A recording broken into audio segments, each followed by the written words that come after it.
Charles Oliveira, 32 wins, 8 losses, 1 no contest versus Justin Gaethje, 23 wins and 3 losses.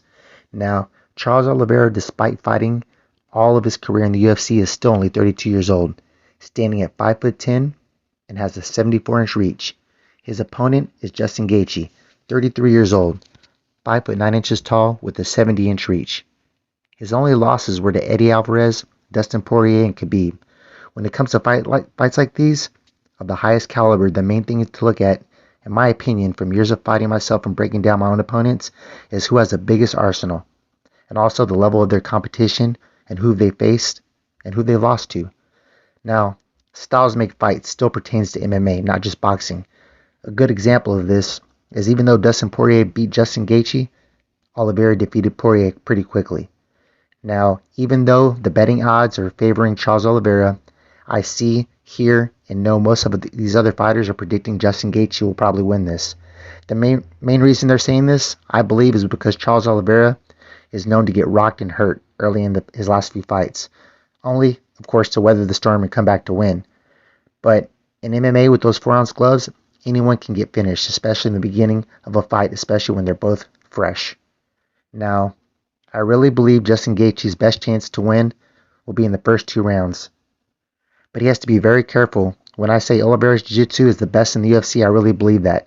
20 wins by submission. That's like half of his fights by submission. And 9 by knockout. That's a huge, amazing finishing percentage. As far as who has the advantage in stand-up, I think technique-wise, Oliveira has the edge in total stand-up. But Justin Gaethje has a very brawling style and extremely good leg kicks.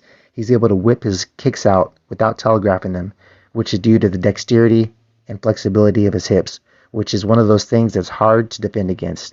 Regardless, I think Oliveira's his Muay Thai style keeps him light on his front leg, which will make it easier for him to avoid and check those calf kicks and leg kicks. In the end, this is a 50-50 fight. I can see Gaethje winning by knockout or Oliveira winning by knockout, submission, or a decision. The thing is, if Gaethje happens to hurt Oliveira, he has to be very careful in the scramble because once Charles Oliveira grabs a hold of you, it will not be easy to shake him off, I promise that. The last 2 times Oliveira fought, he was the underdog, and I chose him to win, and he did. So if he can survive the first couple rounds, I highly favor Oliveira to win by a decision in a highly technical fight. Also, I really have a feeling this fight will favor Oliveira if it goes to the judges to possibly create a Conor McGregor versus Charles Oliveira matchup. That's what I think of this fight. Click like, subscribe. All corruption aside, which I highly doubt, think about everything. Peace, y'all.